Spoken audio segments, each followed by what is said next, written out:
भारत माता की, भारत माता की, वंदे वंदे वंदे। दार्जिलिंग के लोकप्रिय सांसद श्री राजू बिष्ट जी, जेएनएलएफ के अध्यक्ष श्रीमन घिसिंग जी, पूर्व सांसद सीपीआरएम के अध्यक्ष सीआरबी राय जी, भारतीय जनता पार्टी के जिला के अध्यक्ष श्रीमान कल्याण देवान जी, पूर्व जिलाध्यक्ष श्रीमान मनोज देवान जी, भारतीय जनता पार्टी के लोकप्रिय प्रत्याशी श्री विष्णु प्रसाद शर्मा जी, महेंद्र छेत्री जी, श्री अरुण घतानी जी, विकास राय जी, प्रताप खाती जी, ऋषि थापा जी, नीना लामा जी, अरुण घिसिंग जी,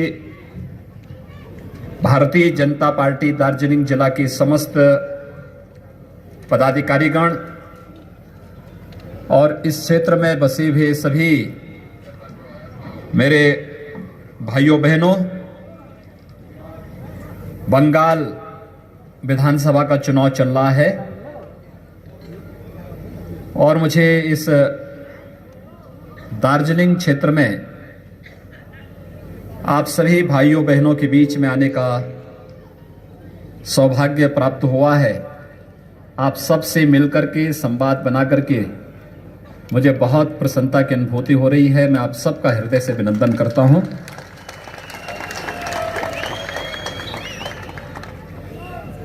आपके हितों को लेकर के आपके नेताओं ने एक लंबी लड़ाई लड़ी है, लेकिन आपकी भावनाओं के साथ कांग्रेस ने, फिर कम्युनिस्टों ने और पिछले 10 वर्षों से टीएमसी लगातार खिलवाड़ कर रही है। यहां के निर्दोष नौजवानों के साथ जिस प्रकार का व्यवहार इन दलों का रहा है वह अत्यंत दुर्भाग्यपूर्ण रहा है। हम सब जानते हैं कि देश के अंदर अनेक समस्याएं थी 2014 के पहले, क्योंकि 2014 के पहले देश के अंदर जिन लोगों ने ज्यादा समय तक शासन किया था उसमें कांग्रेस और उसके सहयोगी दल ज्यादा थे। उन्होंने समस्याएं ज्यादा दी, वे समस्याओं के समाधान पर विश्वास नहीं करते थे। और आपने देखा होगा 14 के बाद मोदी जी के प्रधानमंत्री बनने के बाद उन समस्याओं का एक एक करके समाधान होता हुआ गया। आज देश के अंदर जम्मू कश्मीर देश के अंदर आतंकवाद का सबसे बड़ा मुद्दा बना था, आज जम्मू कश्मीर की समस्या का समाधान हो गया है। दार्जिलिंग का नौजवान भी अगर चाहेगा आज के दिन कि वो जम्मू कश्मीर के अंदर अपने लिए जमीन और मकान खरीदना चाहता है, कोई आपको रोक नहीं सकता है। आप भी पूरे मजबूती के साथ जम्मू कश्मीर के अंदर अपने लिए जमीन और मकान खरीदने के अधिकारी हो सकते हैं। यह अधिकार मोदी जी ने आपको दिया, यह अधिकार लिया था कांग्रेस ने, लेकिन मोदी जी ने वापस यह अधिकार देश के नागरिकों को दिया। आज जम्मू कश्मीर विकास की प्रक्रिया के साथ जुड़ करके तेजी के साथ आगे बढ़ रहा है। भाइयों बहनों, बोडोलैंड की समस्या, मैं भी असम विधानसभा चुनाव में गया था। कितनी तेजी के साथ विकास की इस प्रक्रिया के साथ आज बोडोलैंड आगे जुड़ रहा है। आज वहां का हर नौजवान खुशहाल है।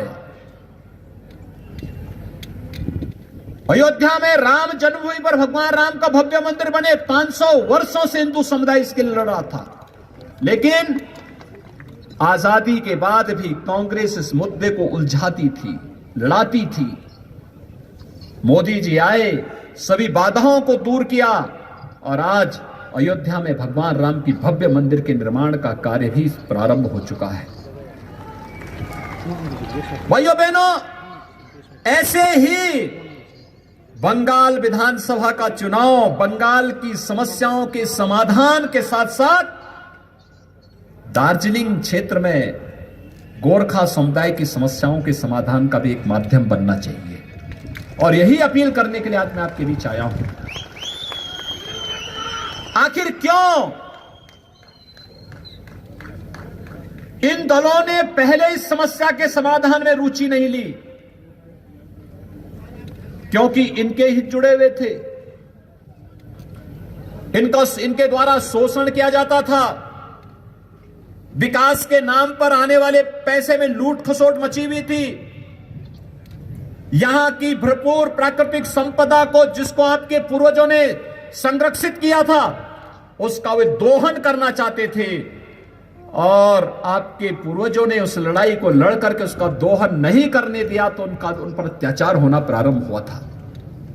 आज उस समस्या का समाधान करने के लिए ही कि भारत के संविधान के दायरे में रह करके हम यहां की समस्या का समाधान करेंगे, भारतीय जनता पार्टी इस बात का आश्वासन देने के लिए आपके बीच आई है।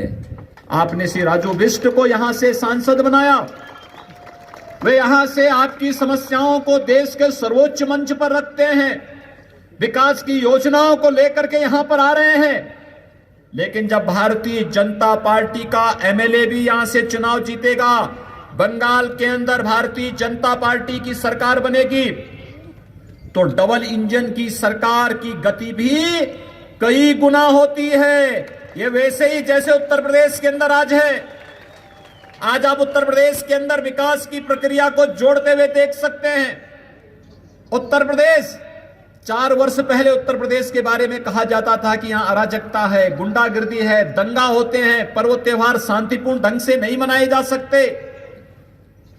लेकिन 4 वर्ष के अंदर उत्तर प्रदेश के अंदर एक भी दंगा नहीं हुआ। भाजपा आने के बाद दंगे समाप्त हुए, हर पर्व और त्योहार शांतिपूर्ण ढंग से मनाए जा रहे हैं। कुंभ का आयोजन हम लोगों ने प्रयागराज की धरती पर किया था, गंगा यमुना सरस्वती के त्रिवेणी पर 24 करोड़ से ज्यादा श्रद्धालु वहां पर आए थे, 24 करोड़ से ज्यादा। अयोध्या में भगवान राम के भव्य मंदिर के निर्माण का कार्य प्रारंभ हो चुका है, और आज विकास की किस तेजी के साथ उत्तर प्रदेश आगे बढ़ रहा है। आप अनुमान करिए, उत्तर प्रदेश में 4 वर्ष के अंदर 40 लाख गरीबों को एक आवास उपलब्ध हो गया है।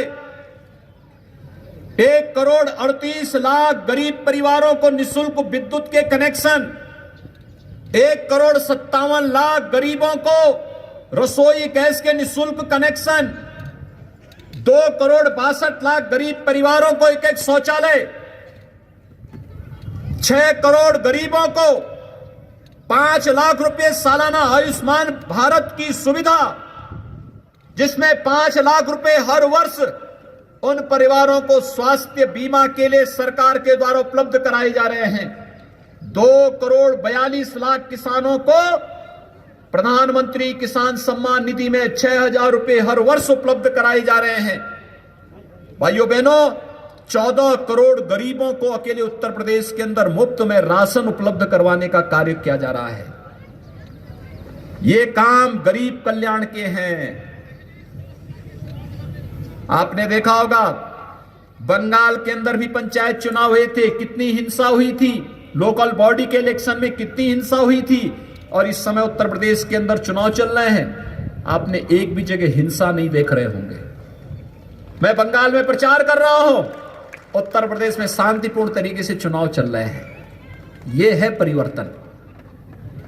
इंफ्रास्ट्रक्चर हमने नेपाल को, बिहार को, छत्तीसगढ़ को, झारखंड को, मध्य प्रदेश, राजस्थान, उत्तराखंड, हरियाणा, दिल्ली, इनसे जुड़ी हुई उत्तर प्रदेश की पूरी सीमाओं में जितने भी हमारे मार्ग थे उनको 4 लेन की कनेक्टिविटी से जोड़ा है। 5 नए एक्सप्रेसवे उत्तर प्रदेश के अंदर बन रहे हैं। ये 5 एक्सप्रेसवे उत्तर प्रदेश की इकोनॉमी को बढ़ाने वाले, उत्तर प्रदेश की प्रति व्यक्ति आय को कई गुना बढ़ाने की वादा रखते हैं, एयर कनेक्टिविटी को बेहतर किया है।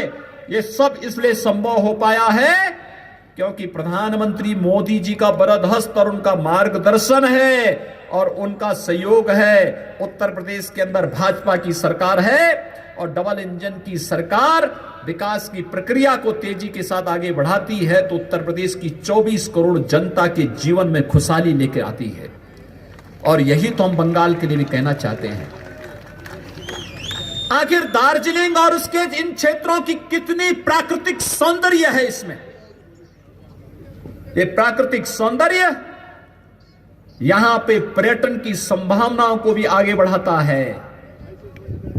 ये पर्यटन, ये प्राकृतिक सौंदर्य हेल्थ एंड वेलनेस के नए स्पॉट के रूप में हेल्थ टूरिज्म को भी आगे बढ़ाने का एक मादा यहां पे रखता है।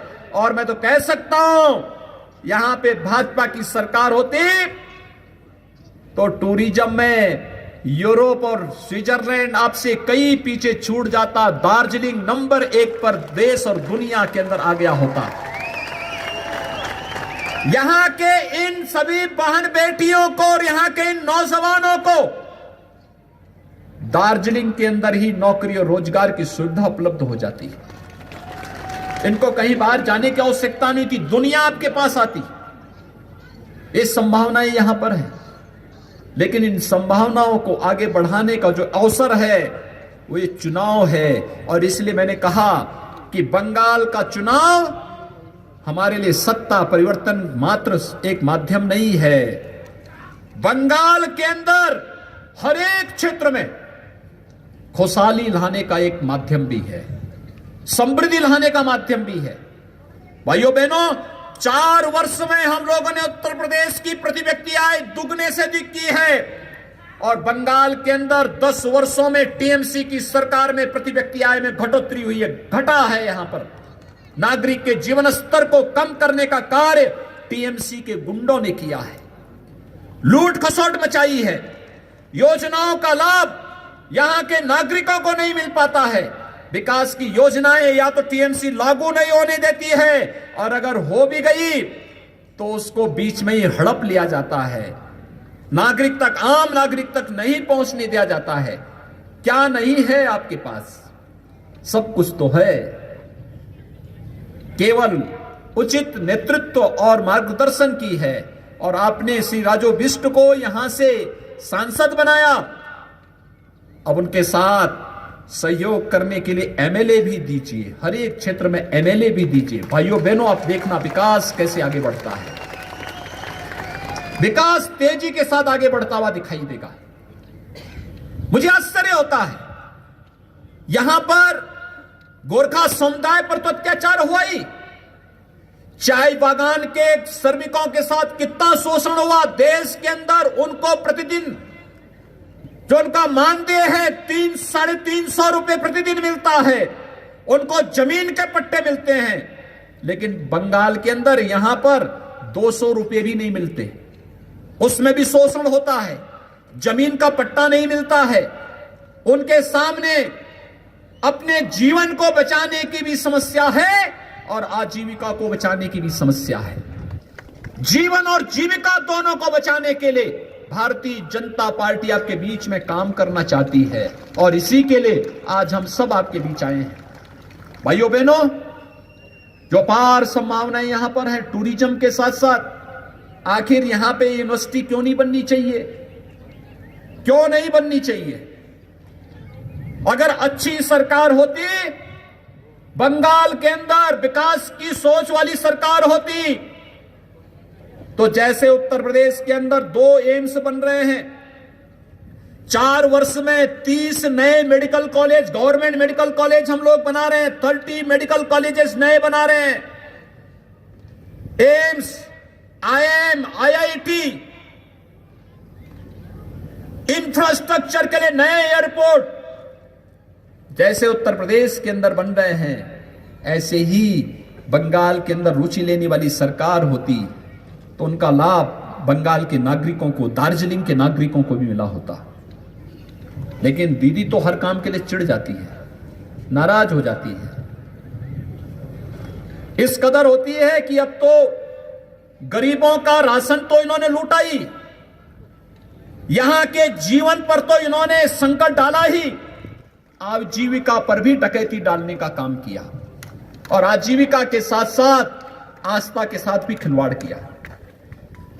यानी दीदी पहले दुर्गा पूजा रोकती है, फिर सरस्वती पूजा रोकती है, और अब तो कहती है कि जय श्री राम बोलोगे तो जेल में डाल देंगे। बंगाल के अंदर अजीब सी स्थिति पैदा करने का प्रयास हो रहा है। बंगाल की धरती तो हमारे लिए बड़ी पवित्र धरती है, आध्यात्मिक गुरुओं को देने वाली धरती है। रामकृष्ण परमहंस, स्वामी विवेकानंद, एक लंबी श्रृंखला चलती है। गुरुदेव रविंद्रनाथ टैगोर, बंकिम चंद्र चट्टोपाध्याय, भारत को राष्ट्रगान और राष्ट्रगीत देने वाली धरती है बंगाल की धरती। लेकिन आज दीदी कहती है कि जय श्री राम बोलोगे तो जेल के अंदर डाल देंगे। मैं ये शब्द सुनना नहीं चाहता। पता नहीं दीदी ऐसे क्यों चिढ़ रही है, लेकिन मैं एक बात को मानता हूं, और भाइयों बहनों मैं आप सबसे भी कहूंगा, अयोध्या में राम जन्मभूमि आंदोलन के साथ हम जुड़े रहे हैं, शुरू से जुड़े रहे हैं। 1949 में जब रामलला का प्रकटीकरण हुआ था, गोरखनाथ मंदिर ने उस आंदोलन को लीड किया था। मेरे पूज्य गुरुदेव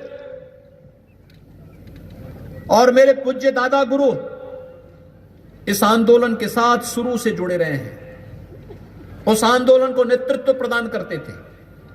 और मैंने इस बात को महसूस किया है, जिसने भी राम का विरोध किया, वो चाहे रामायण काल में किया होगा और चाहे आज के इस काल में कर रहे हैं, उसकी दुर्गति तय है।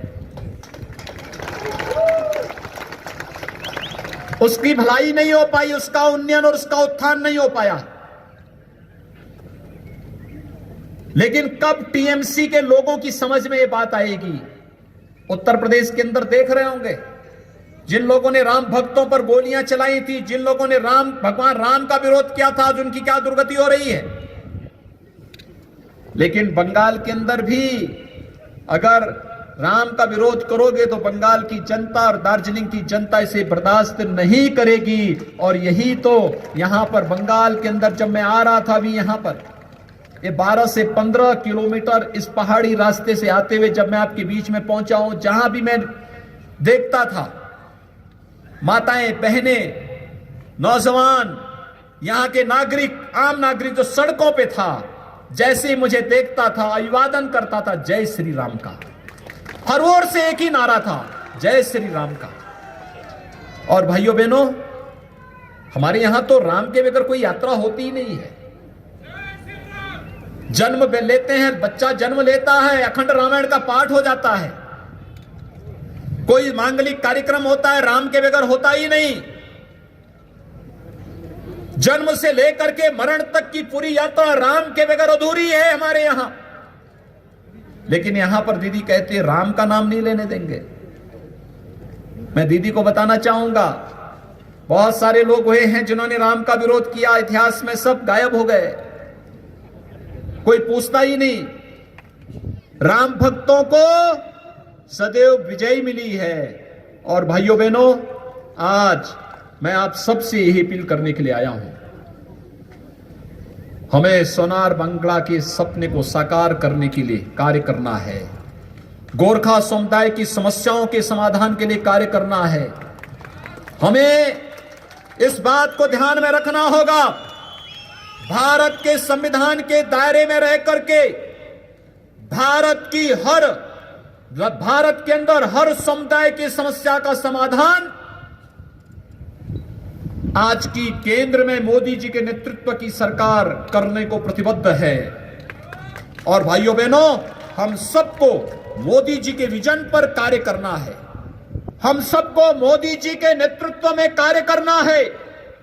उनके विजन के अनुसार आगे बढ़ना है, देश की समस्याओं का समाधान करना है और एक भारत श्रेष्ठ भारत की परिकल्पना को आगे बढ़ाते हुए भारत को दुनिया की एक महाताकत के रूप में स्थापित करना है। और इसी के लिए तो आज हम सब आपके बीच यहां पर आए हैं, इसी के लिए हम लोग आपके बीच आए हैं। विकास तेजी के साथ आगे बढ़ेगा। भारतीय जनता पार्टी को बंगाल के अंदर सरकार बनाने दीजिए। यहां की टीएमसी की गुंडागर्दी का हिसाब कानून के दायरे में रह करके एक एक करके लिया जाएगा। चिंता मत करिए, उससे घबराने की आवश्यकता नहीं, कतई घबराने की आवश्यकता नहीं। आपने लंबी लड़ाई लड़ी, लंबी लड़ाई चल रही है, लेकिन अब लड़ाई का सुखद परिणाम सामने आने की जब स्थिति पैदा होती है तो हमें भी पूरे धैर्य के साथ, पूरी मजबूती के साथ अब आगे बढ़ने की आवश्यकता है। एक सकारात्मक दृष्टिकोण अपना करके हम इस समस्या के समाधान की दिशा में आगे बढ़ेंगे तो अवश्य समाधान का रास्ता निकलेगा। अनेक नौजवान आपने खोए हैं, अनेक आंदोलनकारी जो आपके हितों के लिए काम कर रहे थे, आपने उनको गंवाया है। लेकिन सरकार ने, टीएमसी की सरकार ने, कम्युनिस्टों ने, कांग्रेस ने कभी भी आपके हितों के लिए सकारात्मक रुख नहीं अपनाया। अत्याचार, शोषण और भ्रष्टाचार इन दलों का पर्याय बन गया था। और भाइयों बहनों, आज आपको आश्वस्त करने के लिए आए हैं, भारतीय जनता पार्टी समस्या को उलझाने नहीं, समस्या को सुलझाने में विश्वास करती है। और सुलझाने की दृष्टि से इस चुनाव में भारतीय जनता पार्टी आपके बीच फिर से आई है। आपका सकारात्मक रुख भारतीय जनता पार्टी के प्रति दिखाई दे रहा है, हर एक क्षेत्र में देखने को मिला है। आपने लोकसभा चुनाव में समर्थन किया, विधानसभा चुनाव उसकी अगली कड़ी है। और जो मैंने कहा, जब डबल इंजन की सरकार आएगी, तेजी के साथ एक कार्यक्रम आगे बढ़ेंगे, तेजी के साथ आगे बढ़ेंगे। आज आपने देखा होगा, नई नीति से कार्यक्रम आगे बढ़ रहे हैं, अलग अलग क्षेत्रों में कार्यक्रम चल रहे हैं, विकास की प्रक्रिया तेजी के साथ आगे बढ़ रही है। देश के अंदर 70 वर्ष लगे, देश के अंदर 55 वर्षों तक कांग्रेस ने शासन किया, एक एम्स दिल्ली में दिया, और मोदी जी ने 6 वर्ष में 22 नए एम्स देश के अंदर दिए हैं, जिसमें से 2 एम्स यूपी में बन रहे हैं। क्यों नहीं आपका यहां बनना चाहिए? क्यों नहीं दार्जिलिंग में एक विश्वविद्यालय बनना चाहिए? क्यों नहीं यहां पर यहां की आवश्यकता के अनुरूप सुविधाओं का उन्नयन होना चाहिए? और क्यों नहीं यहां की प्राकृतिक सौंदर्य को दुनिया के पर्यटन केंद्र के रूप में विकसित करने के लिए, हेल्थ एंड वेलनेस सेंटर के रूप में विकसित करने के लिए क्यों नहीं ये कार्यक्रम आगे बढ़ने चाहिए? ये बढ़ने की इच्छा शक्ति के लिए उस प्रकार के जनप्रतिनिधि और उस प्रकार की सरकार होनी आवश्यक है। और उस प्रकार की सरकार के लिए आपके बीच में आपका समर्थन प्राप्त करने के लिए, भारतीय जनता पार्टी के प्रत्याशी के पक्ष में समर्थन प्राप्त करने के लिए आज हम सब आपके बीच भाइयों बहनों यहां पर आए हैं। मैं आप सबसे अपील करूंगा, श्री विष्णु प्रसाद शर्मा को भारतीय जनता पार्टी के प्रत्याशी के रूप में आपके बीच आए हैं, इन्हें भारी बहुमत से विजयी बनाने की अपील आप सबसे करने के लिए आया हूं। श्री विष्णु प्रसाद शर्मा को आप लोग सभी समर्थन देंगे? दोनों हाथ उठाइए, इधर से भी, इधर से भी, उधर से भी, सभी ओर से, ऊपर से भी, जहां है वहां से, सभी ओर से दोनों हाथ उठाइए। दोनों हाथ उठा के मेरे साथ बोलेंगे, जय श्री राम, जय श्री राम, जय जय श्री राम।